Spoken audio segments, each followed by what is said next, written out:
You guys all have a copy of the drug issue from last time? Did you print one out? The minutes? No, the No. proposed drug. The last handout she gave us. No. I probably did, but I'm sorry. All right. And you. Check. I'd like to call the meeting to order. It is 5:31. Let's go ahead and see if there's any public comment. I see we have some guest speakers here, so did you want to do public comment, or were you both speaking on the same topic? We're supporting each other. Okay. So why don't we just hold off on that, so we don't have any public comment. Let's do roll call. Barron? Here. Holly? Here. Lauren Marshall? Lenore Noble? Here. Cobbs? Lewis? I'm present. We do have a quorum. I did send out the minutes late. I give you a paper copy. If you've had a chance to look that over, I'd entertain a motion. I'll make a motion to accept the minutes presented. Okay. Get a second? Second. Second by Barron. Okay. Tolly? Aye. Barron? Aye. Noble? Aye. I, myself, and I. Okay, under old business, had an enforcement of drinking on public property update. I do know that I'd received a few inquiries on what's going on, but seems to be an uptick lately downtown. Alderman Barron, you got any updates on that? I think the turn of weather has led to a lot more people seeking refuge inside, whether it's during the day or instances where people are coming in and trying to stay within hallways or corridors, and this is particularly downtown. Public drinking, I haven't heard too much. I mean, I think there's some concern about public urination in some of the alleys where people are staying, trying to find, again, refuge. But yeah, noticeable increase in some of the concerns that have been raised. I would agree. I know Officer Wynn's been off for a couple days, but I think maybe, I know there's been an uptick over by the depot again, quite a few gatherings, and I did see an email that came out in regarding the Majestic Center. People are, in the dumpster area and trying to stay in the hallways after they lock up. I don't know how we can address that, but there was mention of maybe possibly even a camera on that alley / parking lot. So something to consider. Lighting back there was an issue too. It's pretty dark during most of the night. Okay. The other thought too is, Officer Wynn's done a great job. I think he's kind of developed a good system for it, but he's there for the day shift. Right. Those issues that we're kind of talking about, I think, that are troubling some of the downtown merchants and specifically in the Majestic, that's a afternoon and night shift issue. Mm-hmm. So it might be a focus from them as well, those shifts. Something maybe we could, talk to the chief with, or Officer Wynn, and see, he does have a rapport with a lot of them people, so, he can get a lot further in cooperation than most. Yeah. Okay, anybody else? Okay, we'll move on. So that brings up the synthetic drug ordinance. So I don't know if Ms. Landwehr, Attorney Landwehr, would like to speak on that. No, we have our guest speakers today who can explain the need for this. Okay. The ordinance potential ordinance, the body of it that I passed out at the last meeting is still what we're looking at. And then we would determine if anything needs to be changed with that once we hear the presentation, if you want to go through with passing something like this. And I think you'll all understand a little more about it after we listen to our speakers. Mayor, Yeah, I'll just make a couple comments before we come in this. This came out of some of our, if you know, we have the mayor's chiefs meeting every Monday. Coroner Gessner comes to that meeting every Monday.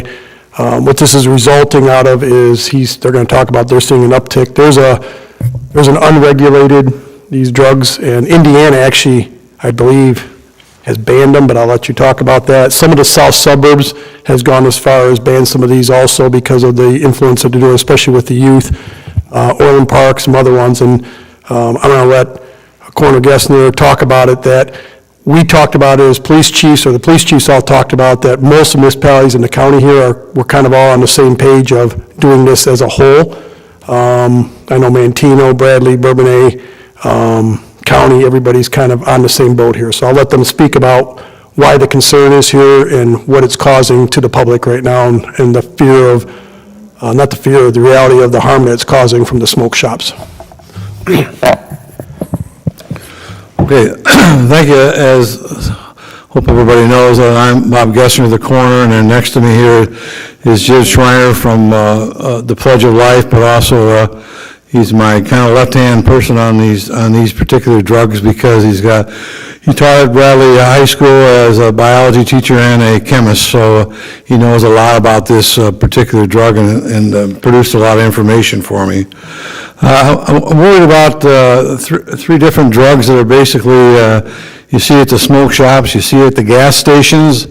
I even saw a place in Bradley that was it was like a liquor store there, had signs in it also, but we're talking about Kratom, we're talking about Delta 8 and Delta 9, and right around the corner is Delta 10. In 2012, I alerted the county and the public about heroin coming to this area, and people didn't realize that until it started to really come on strong when we had 56 overdoses in 2017 with a lot of heroin. Then we get hit with fentanyl, and fentanyl is huge. 84% of our overdoses are on fentanyl and / cocaine. So when I see this kratom, I'm more worried about the youth of this area because I see a lot when I go around the different high schools out there. People are vaping after school or vaping before school, and I'm concerned about that. And also in our toxicology right now, that I get back on every post that we do, I'm seeing a lot of Delta 9 hydroxy and carbamboxy and THC and Delta 8, and this is really a concern to me because we weren't seeing it before, and now I'm seeing it. So I'm trying to alert everybody about the products. I just passed court in Washington, and I kind of parked over there on the side there watching several young kids go into that store with signs of Delta 8, Delta 9, and I see that all over. And it concerns me to make sure that everybody in Kankakee area, Kankakee County, the city, that, as what the mayor just talked about, we've already talked to Bradley Bourbonnais, or due to go to Manteno out of there. We want to see that taken out of the tobacco shops because I'm worried about that. It's unbelievable what we're seeing now in our toxicology, coming back from 21-year-olds all the way up to 70-year-olds that are using that. And I know marijuana is legal, but this stuff here is being bought off the street, and that's what's concerning me. So I'm going to let Jim talk a little bit about those real quickly to you. He's got some other information for you. I put together a board packet for you guys that has some information about I can pass that out for you. all of the products that we're talking about, as well as some sample ordinances. Jim, real quick, I was going to say, if we have you speak in the microphone, if you Yes, want to sir. stand, Sorry about that. You can use the big microphone, too. Oh, that's okay. I'm okay here. Can you guys hear me okay? Thank you, Mr. Marsack, for giving me the opportunity to speak tonight. My name is Jim Schreiner. I'm from the Pledge for Life Partnership. My role there is the Drug-Free Communities Grant Project Coordinator. I manage a grant, a $250,000 grant from the Office of the White House to try to do good things in Kankakee County regarding substance misuse prevention. Our program, we're best known for our Life Education Center programming. We go to area schools. We service over 9,000 school-age kids a year. You might know our mascot, Harold the Giraffe, and we've been in area schools for over 30 years teaching kids about substance misuse prevention. So my role there then is to try to piece together a safer and healthier community, and one of the ways that I can do that is I can educate parents and people like yourselves in positions where we can make a difference in regards to keeping our community safe for kids. So the topics that we're talking about, Bob and I have been hitting the road, talking to numerous people about the concerns that we have about these products that you can find at local vape stores and gas stations, record stores, specifically compounds referred to as synthetic cannabinoids. These products typically can either be made in a laboratory or they're derived from hemp. Now, you might be familiar with the Farm Bill. I went to Washington, D.C. and spoke with Dick Durbin about the Farm Bill, and there's a lot of loopholes in the Farm Bill regarding the agricultural product that we call hemp. So when we think of marijuana is classified as anything that has over 3% THC. That's the compound found in marijuana that gets you high, okay? That causes that, people would say the reason why they smoke marijuana, for that alleviating effect or that intoxicating effect. Hemp, on the other hand, is anything classified as under 3% THC. Therefore, it's legal in a sense, and there's a lot of gray area there in regards to these loopholes. There's companies now that are taking hemp products and they're concentrating these products to such a point that they become potent. That's not what it was meant to do.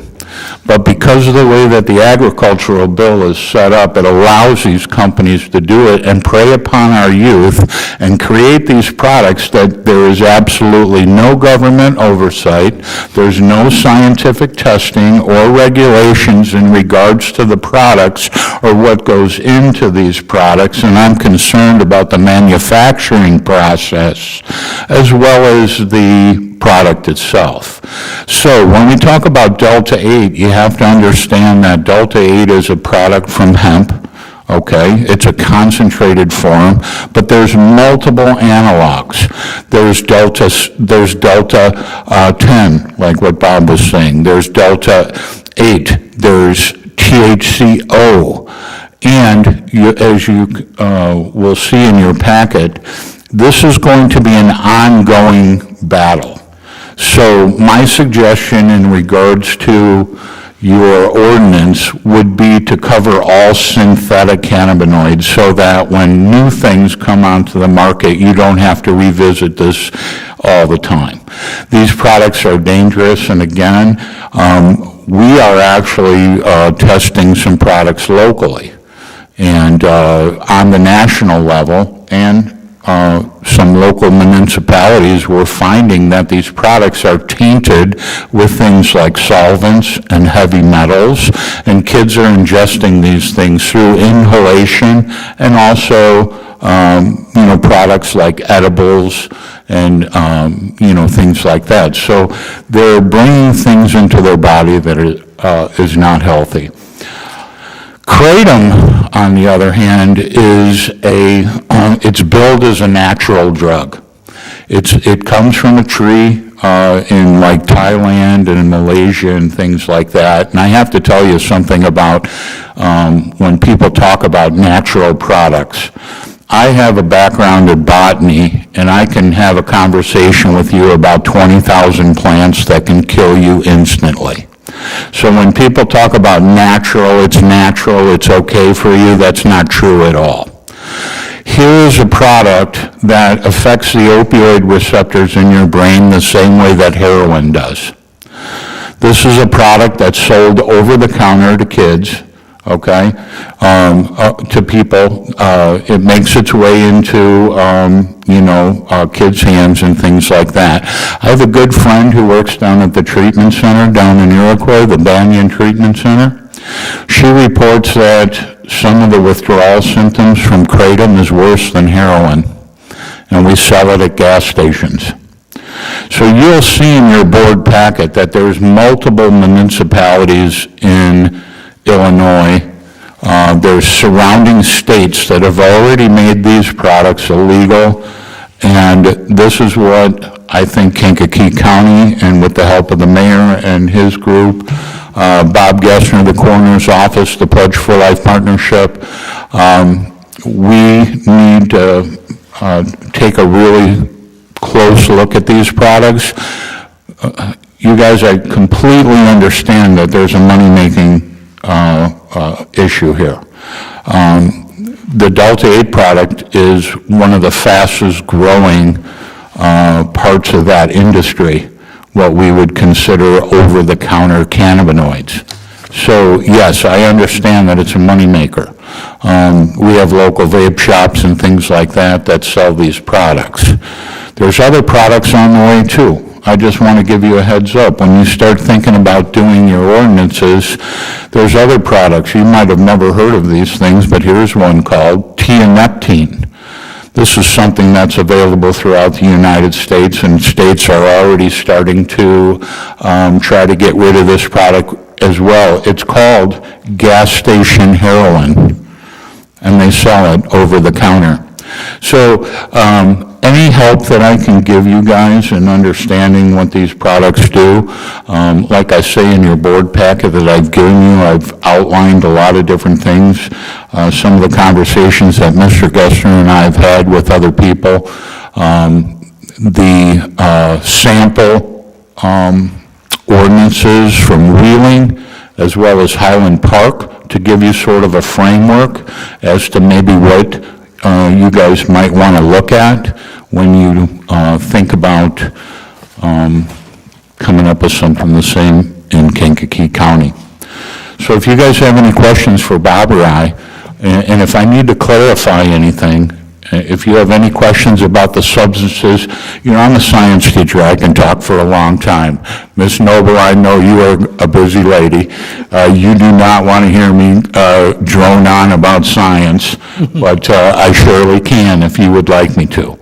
So please feel free to ask any questions, and I'll be glad to do my best to answer them. Thank you for your time.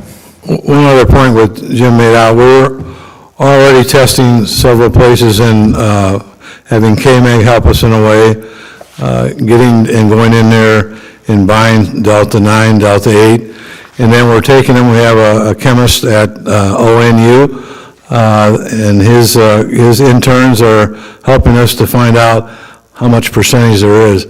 You can see it anywhere from 35% up to 90% of THC in some of these products, and that's what we're looking at. If we spot any of that stuff, well, and I'd be knocking at your door. So, other than that, I'll take any questions you got on that. Thank you for letting it come in front of you tonight. It's a privilege to be back in the city of Kankakee here, I think.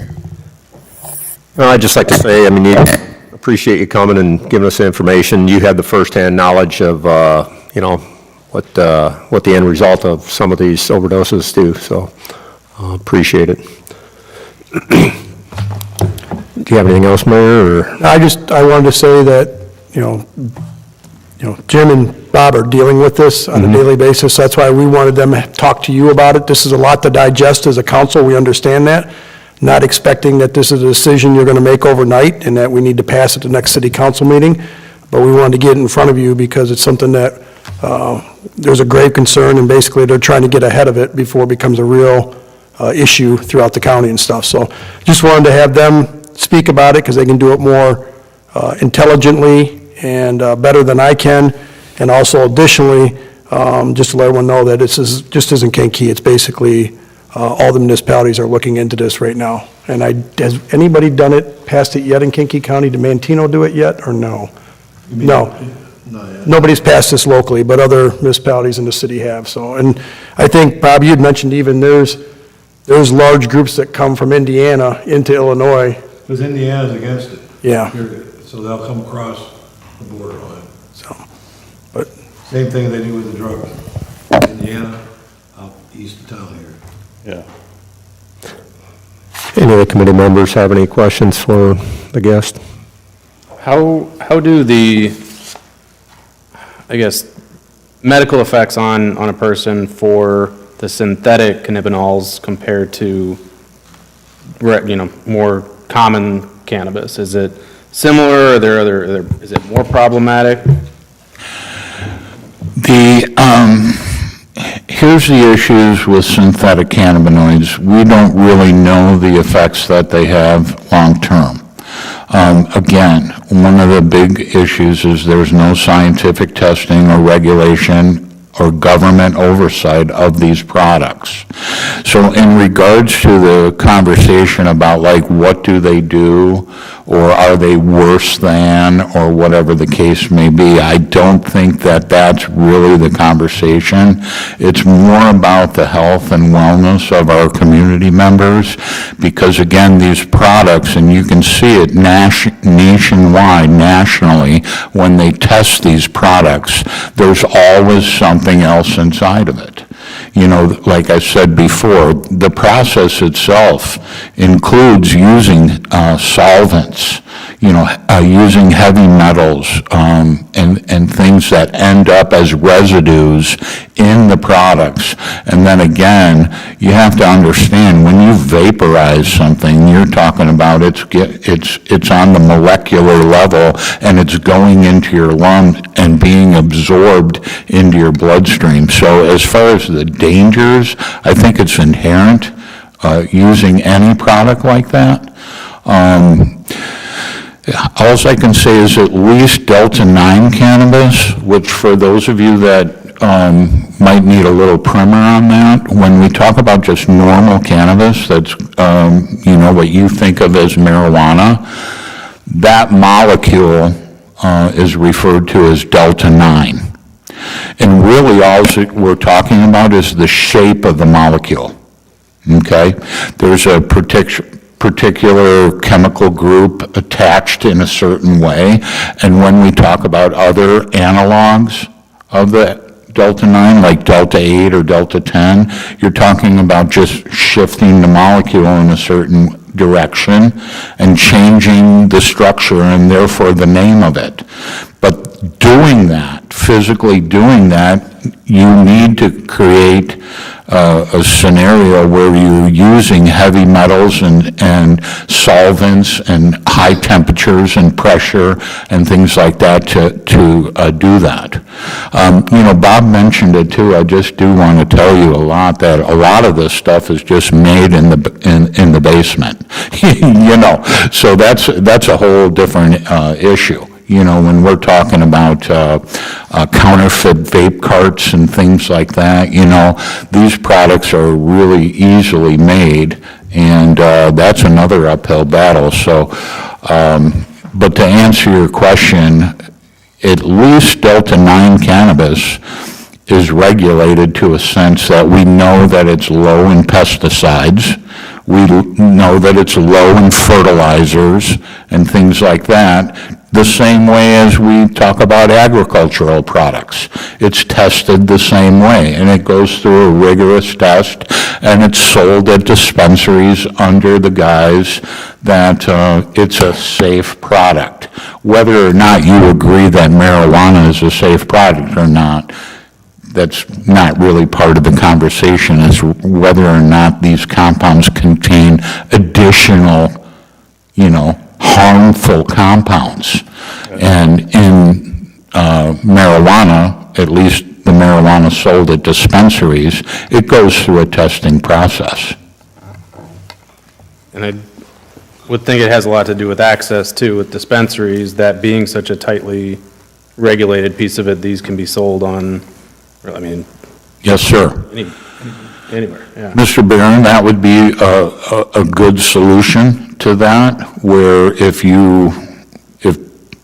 Delta 8 had to be part of our economic driver, it should be sold at dispensaries, because then that product would be required to have testing done on it. And if it had testing done on it, then if it shows that it's safe, well, then the public can consume it. That's what I'm saying is right now, it's like the Wild Wild West. And anything goes. And unfortunately, it's our youth that are suffering from it. So. Yes, ma'am. With the amount of education that you've been giving, like at the schools and everything, has that appeared to help, or has it, like with fentanyl, just get a sense of... Well, I'll let Bob talk about that, because he had mentioned to me the other day, so I'll let him take care of that. You talking about where we're at right now with the Yes. different things? Yes. I'm sorry, yeah, thank you. We're averaging on overdoses anywhere from 36 up to 50. And right now, with all the teaching we're doing, with our hidden in plain sight trailer out there, which shows Delta 8 and Delta 9 when we talk to the parents wise, and where they hide it and where they do with it, we're down to 18 overdoses. This is closing up here in a couple of days in our budget, in the county's budget, and one pending. So we probably end up with 19 overdoses from, that's, I feel, the amount of people. We've hit 25 different schools and parents, teachers, and all kinds of different programs that we go to all over the county. And I feel that fentanyl is a big, 50 to 100% more powerful than morphine itself. And we have other drugs out there that 3 deaths in the city here called carfentanil, which is 10,000 more powerful. It's an elephant tranquilizer. And that's just a little tiny little granula can wipe you out. So we're doing the best of our ability out there, and we feel that this makes me very proud. I'd like to see it 0 on it, but yet it's a lot better than what it was. So we're continually doing education all the time. Well, something that drives me nuts is, you'll see the guy get out of the car and the smoke just billows out, and, I mean, you can't even stand to be around the person. They're walking in the store, and it's like, my God, oh, it's legal, but there's this misconception over and over and over that it's just a free-for-all, and you can smoke it where you want, you can smoke it in your car, which is not true. It's at your home, but people continue to, have that misconception that, Right. They can smoke it. You're an adult, that's one thing, but, to bring the children into it, that's nuts. Yes, sir. I agree with you, Mr. Marsack. The sad thing is you go to the school drop-offs. Right. And the kids are getting out of the car, and the smoke's coming out of the car, and, it really, parenting and instructing parents about the dangers of these products, that's one of the things the Pledge for Life Partnership's been doing for, over 30 years in our community. So we continue to be vigilant, and we do the best we can, but we need your guys' help to make those kinds of things. There's another ordinance for you right there. Tack up a sign in the school parking lot saying no cannabis, no cannabis should leave your car, when you come to the school, you know what I mean? Yeah, it's something. Actually, you gotta be 21 to smoke marijuana. Any other questions? So the ordinance that I handed out, I believe I got this from the chief of police. It was maybe Orland Park, very different from the one you gave us. So I'd like to give you a copy, so maybe you could comment, not necessarily right now, unless it's easy for you to comment on that. Sure. As to the difference, the two you gave us are dealing with THC specifically. This one seems to be broader in the synthetic. I don't know which direction we should go in trying to pass something at this point, if we want to try to cover more bases, or if the THC products are the worst that we're looking at, but I think that's more all kinds of synthetic drugs. Yeah, just very quickly, just looking at this focuses primarily on kratom, and I think that's an important thing, and if that's your starting point, that's fine, but I think you might want to take a look at the other frameworks as to what the other cities did, because just as sort of under the umbrella of limiting those synthetic products as well as kratom, I think it would be a good thing for the community, so. I just wanted to add, this is, this isn't something I'm looking for action tonight on. And, as I said, getting to council right away, but I think it's something we should consider talking and just everyone evaluating everything. We wanted to start tonight, or at least last month, so that we aren't waiting until July or August to make a decision, but it doesn't have to be a decision tonight. So I think we let legal look at both documents, council talk amongst themselves and stuff, and keep the discussion going, but, and do some of your own homework and see what your thoughts are. I've included in the board packet my business card. Feel free to reach out, and I'll be glad to answer any questions that you might have further on the topic. Any way that I can help you guys out, I'll be glad to. So thanks again for your time, Mr. Marisak. I appreciate you. And board members, thank you very much. Thank you. Thank you.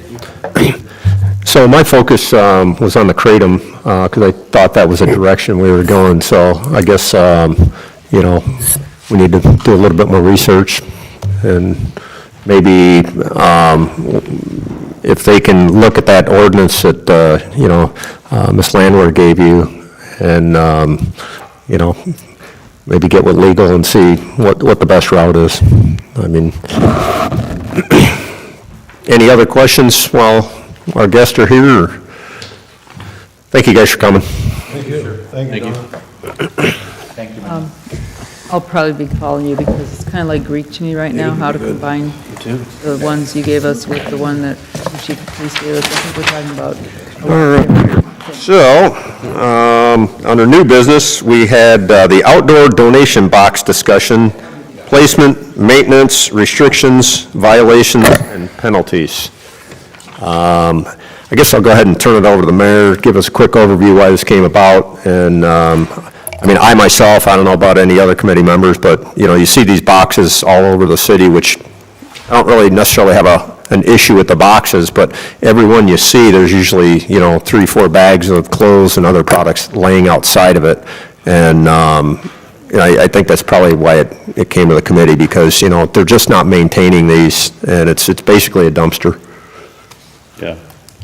So, you have an ordinance that was passed back in September of 2017. I do remember this. At the time, I was licensed and franchise. We ran it through there. Clerk Gall was very active in this with me, too. These boxes were popping up everywhere, and so we wanted to regulate them a little bit. They go as a not-for-profit, so most of these organizations aren't from locally here. Most of them are from Chicago addresses. They have a phone number on there. You call the phone number and no one responds. And the problem is they seem to be, they really don't add anything for the city of Kankakee, I don't believe, because I don't believe the clothes are getting to anywhere locally here. They're being taken back to Chicago and resold in sales shops somewhere. As I said, they're kind of under the guise that they're not-for-profits, but really they're organizations that are for-profit. At least you got a person in a salary position making a decent salary off of it. And really the problem that I have right now, why it's come to light for me, is there's a couple of reasons. Is they seem to be popping up more and more now, and every time I drive by them, they're either full because they haven't been emptied, or they're just all the clothes and all the shoes and everything are piled around the boxes, and then it rains, and then what good are those clothes if they've been sitting out for a whole weekend? And I think they're an eyesore in the city, to be quite frank, when you see the clothes and everything around them. I also see a majority of these boxes seem to be in the 1st, 5th, and 7th wards, and I don't know they add any, I don't think they're attractive, in my opinion. So we introduced this back in 2017, and we put them in there. We had there was 3 main things that we put in there. You had to have a $100 application fee. They could not be located within 1,500 linear feet of each other. So meaning and they also could not be in an R1 through R4 zoning district. So they could be in a commercial or an industrial district, which is a little bit of an issue because where they're at, they're located right on our main thoroughfares, where people drive all the time. And then they couldn't be within 1,500 feet. And they seem to keep popping up within that 1,500 feet. And so we have to work with code to make sure that, I just noticed that 2 were dumped at Meadowview. So there's 4 boxes at Meadowview in the last 2 weeks. And they're within about 500 feet of each other. My understanding how this works is they put the box on a property and that property owner gets a small fee for keeping the box there. So they really don't care that much because they're getting $50 a month or whatever. We just saw another one pop up at the Pizza Hut location on Court Street. I love the Pizza Hut. I think it's a great business that we have right there, but I don't think the box attracts anything there, and it was overcrowded. I just noticed one on Court Street that is within 800 feet of the food mart that's on Court Street, so I've got to get the code and tell them that that's in a violation there, and they're starting to pop up all over. I'm under the mindset now, but it's up to you as a committee, and it's up to you as a council, and I've talked to in-house legal about this a little bit. If you go back and look, at the time, we said no more than 2 boxes within 1,500 linear feet. We also said that there couldn't be more than 30 within the city of Kankakee. I'll be honest, I think that's too large of a number. I don't know why we came up with 30 at the time. My memory's not that good. And I just don't see any benefit that we're getting out of this as a city. Not that everything's got to be a benefit, but I don't think they're sightly and attractive. So I'm not saying, at the time, I think we were told, and I've talked to in-house counsel, she's going to do some research on this, but at the time I was told that we couldn't just flat out ban them. Now, I don't know if that's true or not. I'm going off of old legal from the past to say that we couldn't ban them, so we had to come up with an ordinance that allowed some of them. Dawn's going to look in to see if that's true or not, or if we have powers as home rule to be able to ban them. I'm not even saying we have to ban them. I'm just saying I think we should limit them even tighter. Dawn has suggested maybe it's 2 boxes per ward, and that's where it's limited at. I don't know if we can do by ward or not. She's going to look at that. The 1,500 feet, if you really look at a commercial district, that spreads them out pretty good. I'm not worried about that. But I think the $100 fee should be, and I've talked to Clerk Gall about this, I think it should be much more steep. I mean, if you want to come here and drop your boxes down here, and you're not going to take care of them because you don't live here, so you don't know that they're overflowing, you don't empty them. Right. I'll be honest, my opinion, minimum $500 fee if you want to put a couple boxes. I'd go as far as 1,000, quite frankly. I want to discourage them. You want to put them down there, then I think it should be a minimum of $500, not 100. Because obviously the 100 doesn't, it's again, nobody's taking care of their content. And I don't like that we've got up to 30 because I think we're well on our way to 30. 15 is a good number for me, I think. Yeah. Those are my suggestions. I'm bringing it to you because I think we're making the right direction in trying to make our community more attractive, whether it's things that are year-round through some of the stuff that we're doing, whether it's even this time of year with the Christmas lights and everything we're doing, and the boxes just, to me, they're not very desirable. And if they were providing an asset for the community, I just had a gentleman today ask me, where could I drop off some clothing in the city of Kankakee? And he was even saying, not even for a resale, I want to donate some nice clothing if I knew it could get to some good hands. And I said, that's a great question, I don't know. I suggested he go to see Jimmy Smith at his resale shop at the Homestead. I said, now, he does resell it, but I think he also gives out nice clothing to people that are in need of it, too. Yeah. But I'd rather see it done that way than just put into a box and overflowing. So enough of my tangent on it, but I'd like to tighten this ordinance up if we could. Right now, I can count on my hand. I wanted to bring a map to you. I just didn't get it done in time. There's 2, 4, North Schuyler 6, Pizza Hut 7, East Court Street is 2, so that's 9. There's one by Poor Boy, that's 10. There's 2 on Maple, that's 12. I think there's at least 18 to 20 in the city right now. Throughout the city. There's a place out on Route 50, it's more or less a garage that has them built in, And right there by Gerard Electric, south of Brookmont, Yeah. over there. I forgot about those two. I mean, personally, I've cleaned out apartments, and I've had 20 bags of clothes, and, you know, rather than throw them in the dumpster, I did bring them there. But once again, you know, there was also bags of clothes and stuff outside of those, you know, so. I'm not asking for us to ban them. Yeah, there's a good example. If you're cleaning out a house or you're cleaning out your apartment, maybe it's an easy place to take them to. I just think we need to tighten it, and we need to, I just, kind of getting ahead, I'm seeing them really pop up a lot now, and but you guys decide. Maybe it's just my pet peeve that I've got, but I notice them a lot, and it drives me nuts. I go by the one on Maple and Nelson all the time at the gas station there, and I swear, every time I go by, there's clothes on the side of the box, and it's the little thing that makes me go and get a Coca-Cola from the store so I can Right, calm myself down, so. right. Well, the other thing is, I mean, it ultimately falls on the property owner that allows them to be there too, but, you know, I mean, what are the fines for? So there is basically what happens is code can go write a ticket for, you know, dumping and littering, which you got 7 days to clean it up. You clean it up, then you've solved the problem. Right now, what we do have is if you violate any of the rules in here right now, if you look on the last page, correction orders, revocation of permit, liability, and removal, it basically says that failure to comply with anything within 3 days, and it throws in Saturday and Sundays. You can have charges and criminal charges. I'm not sure what that means. I guess I'd have to look at legal what that means. I'd like to actually put something in there that actually says, if within 3 days, if you don't clean it up, then there's a $100 fine or something.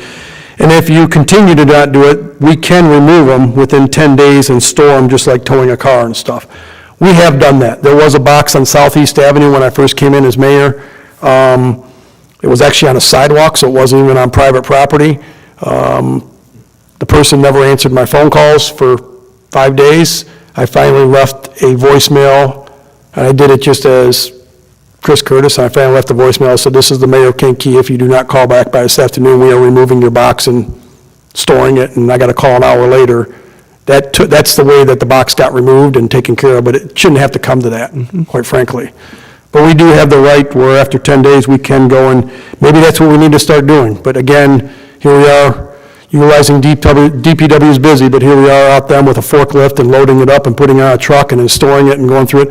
Right. If they're going to be here, let's just, like everything else, they should just be maintained by the owner.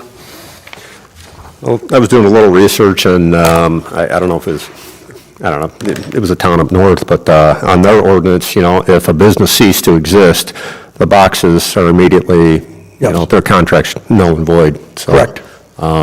I don't know if that's in there, but, I believe, if I look, that was. which, you know, there's a particular location that I can think about, and that's the only boxes that are there. Is there such a, okay, well, then And, we can get on that, but again, we're going to go pick them up and then store them, and where we're going to store them at, you know, take up space at DPW, so. If I may interject a few thoughts. I have gone through this a couple of times in the community where my church is located.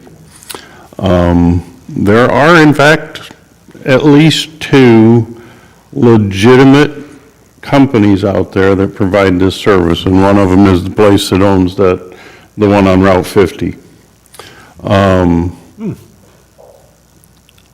They have people that actually answer the phone. You can set up, they came to my church first as, I mean, it's not going to settle the annual budget or anything, but to put a box behind our church, away from the street, they pay us a penny a pound for clothing and shoes. Again, it doesn't even pay the light bill for 1 month, but they also indicate where the merchandise, if you will, is used. And there's a destination. Some of it's resold, some of it's sent overseas, some of it's used for rags and industrial use or insulation. we have to be responsible as well when we have garage sales and what have you. There tends to be a lot of extra stuff brought, but we will pick up the phone and call. What has made this so bad here in the city of Kankakee, and of course where my church is at, are the opportunists that come along and they fabricate their own boxes, or they purchase a generic steel box that will serve this purpose, and you have no way of contacting that company. And so there's no way to police it.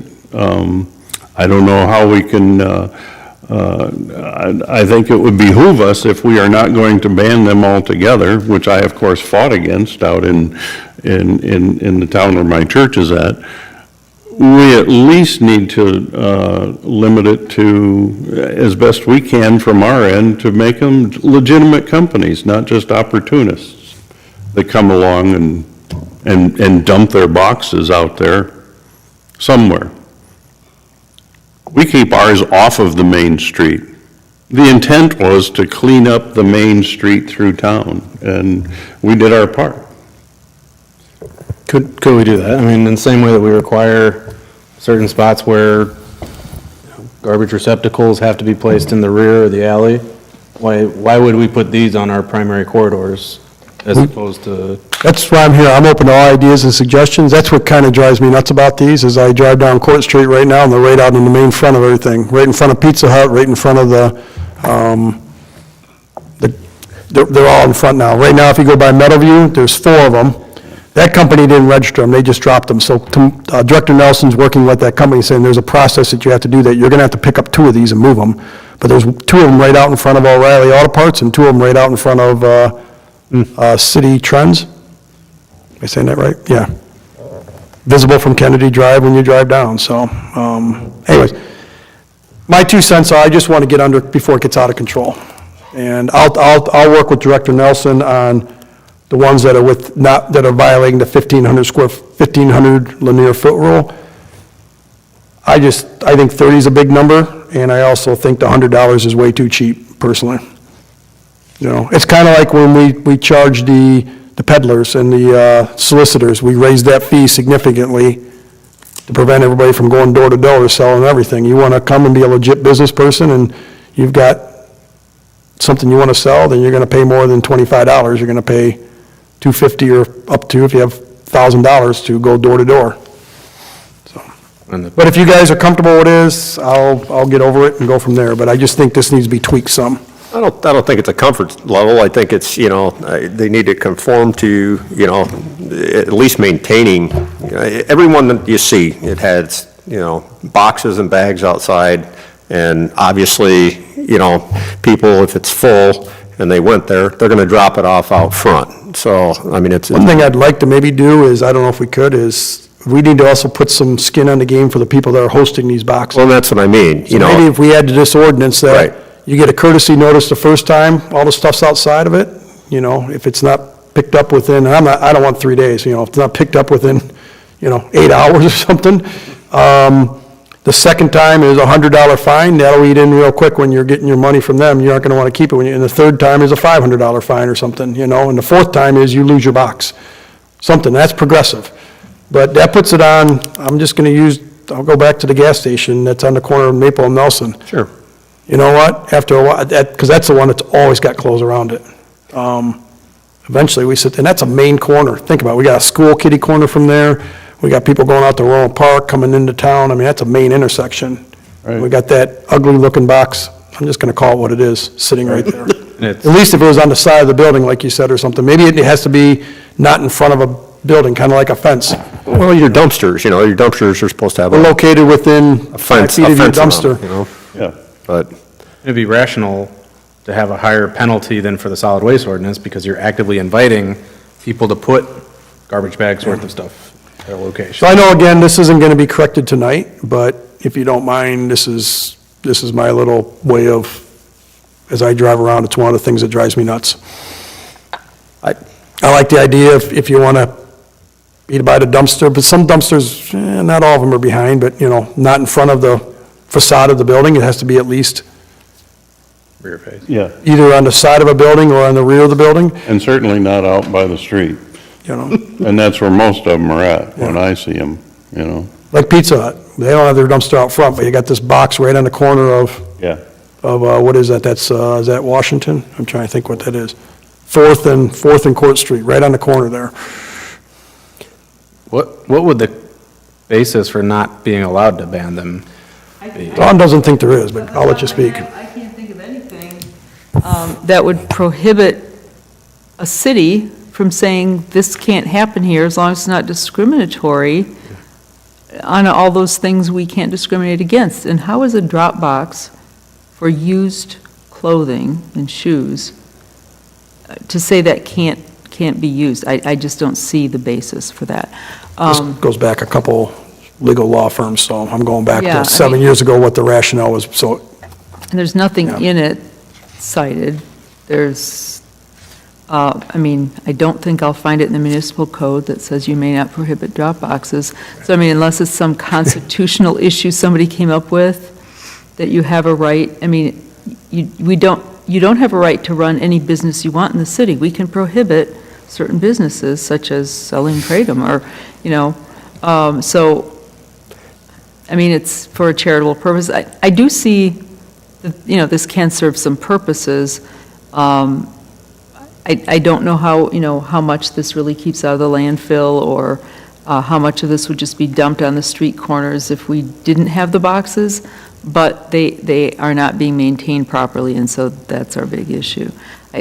I don't think completely prohibiting them makes a complete sense, because they are useful in certain situations.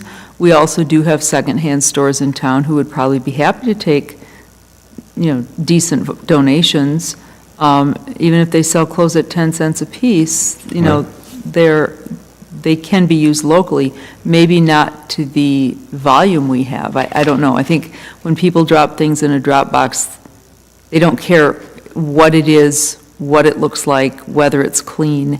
That's my thought. You just go dump your stuff. Absolutely. And so it's a little different if you actually take it to a store you know and say, here's my donation. But, you know, so it may be serving a purpose for stuff that would otherwise end up in the garbage that our garbage service has to take care of. On the other hand, people allegedly pay for that garbage service, where Yeah. nobody's except DPW is paying to pick this up when they Right. don't take care of it. Right. So can we get, you know, code maybe to give us a number on the boxes that we have out there and the ones that are not in compliance, like you say, with the 1,500? most of the ones out there in compliance, there's just a couple new ones. There's a new company that showed up into town, it's just dumping, so they're working on it. But I could ask Zach to GIS the locations. That probably needs to be done. It probably wouldn't be till next week. I mean, at You least, know, my three. if we got a number, you know, if we got a number out there, then, you know, we can work with that, and My suggestions, I'm just going to give them to you, you can go over there. I would raise the $100 fee to $500. I know that might seem a lot, but that's me. I would change the total of 30 down to 15. And then I would add, the rule you just talked about is they must be located behind, you know, you could say dumpster or, you know, nowhere in front of the building. They must be on the side or the rear of the building. So they aren't out on the sidewalk or out in front area. And then I would also add some stronger language to some penalties We don't, Property owner. to the property owner. we don't really have, I mean, penalty here for the property owner from what I can see. In fact, our remedy is to remove the box. If someone's going to be fined every time, you know, I mean, obviously, the owner of the box, this is good for them, but I would think that the property owner can just, we don't have to amend this necessarily. They're going to get a trash ticket right. for having trash dumped on their property.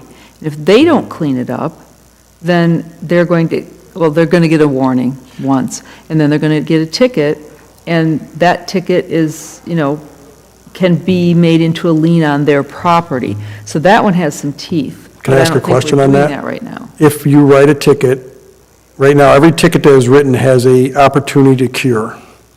correct? Well, no. You give a warning, for trash, you give a warning once a year to a landowner. Okay, After they've had that first warning, they do nothing, you ticket them.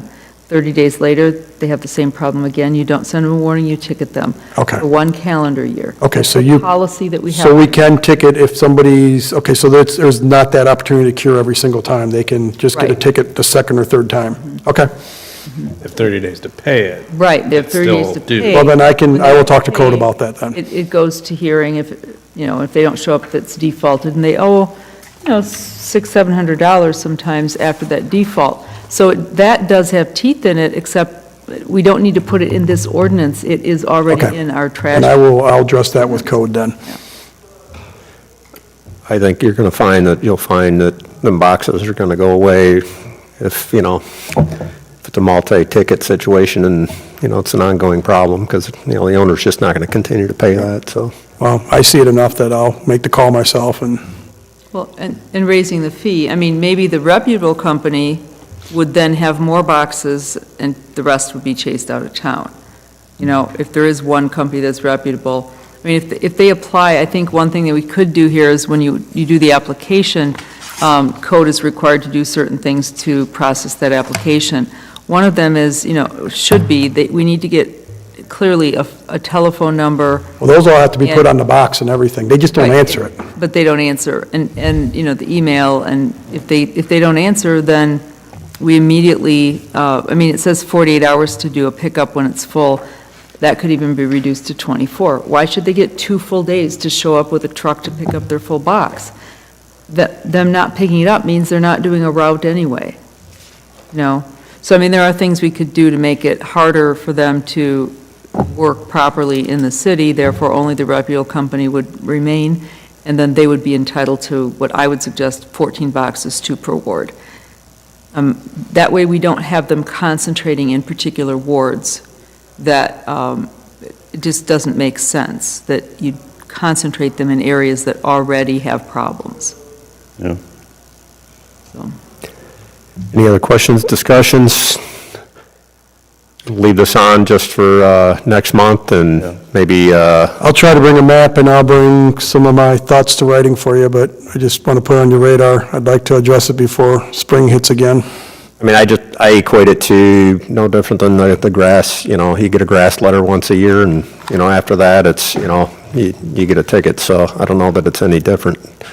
It should be the same with all of our nuisance tickets, basically, that are, you violated one of our nuisance laws, and you get a warning, then you get a ticket. As long as we're here, we'll wrap it up here shortly, but what's the thoughts on the number? I guess, why don't we see how many boxes we have out there?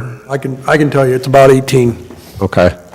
And then, Or maybe it's, I'll get you that number, but it's north of 12 and probably less than 20, okay. the ones I know about. Any thoughts on, the number of boxes? I kind of like the 14, 15 kind of number in there.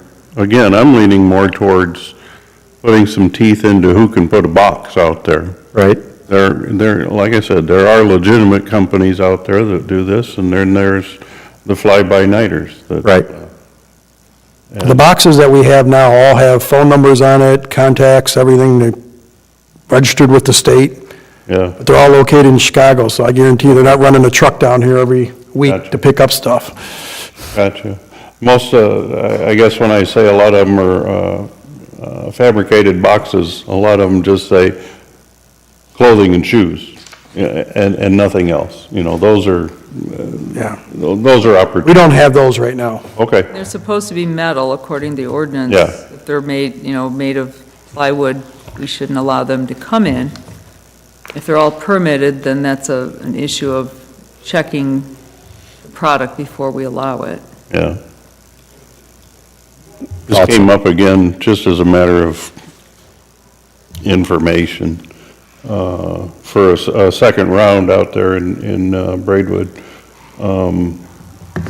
They did impose a $100 application fee. For whatever reason, nonprofit organizations like my church were exempted from the fee. my church is clearing like maybe $78 a year, so even paying a $100 application fee makes it not even worthwhile. But on the other side, the congregation as a whole is looking at, well, at least we're doing our small part to keep stuff out of the landfills and what have you. But it also comes with the responsibility of making sure that it's policed. And the number you're saying, Mayor, that's out there right now, several of them are in violation, all right, of, The new ones that just popped up, so, yeah. you're not including that in the total, those? I am.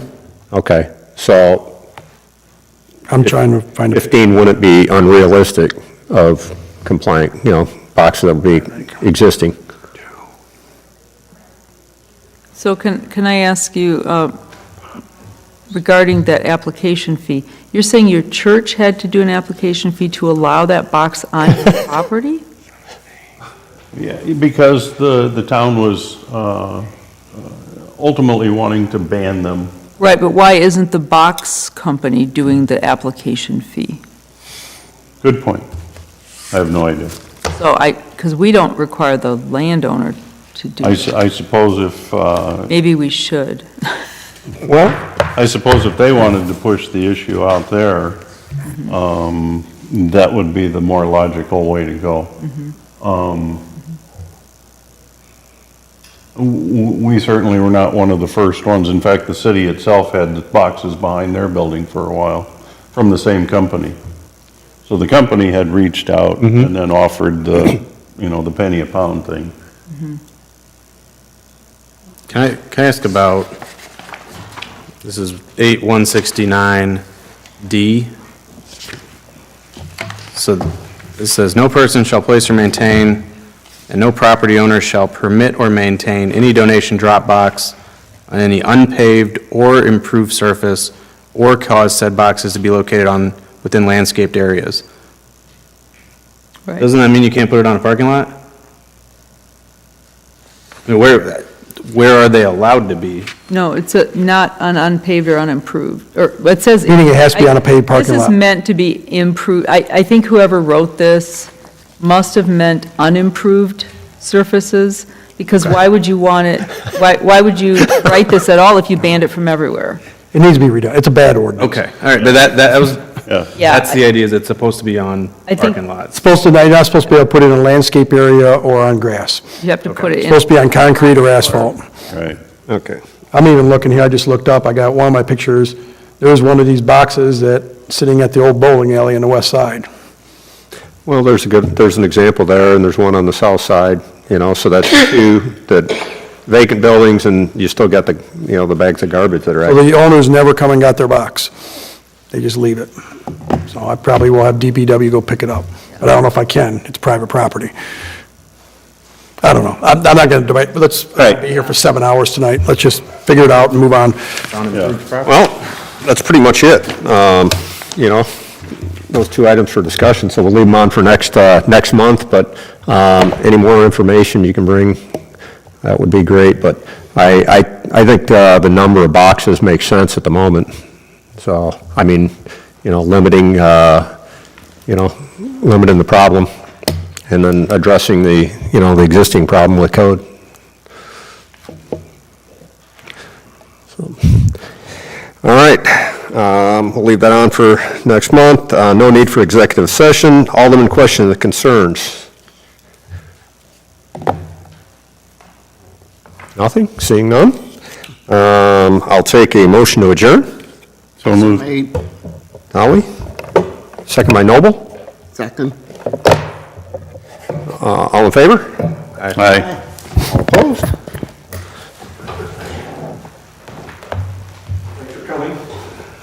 Thanks for having us.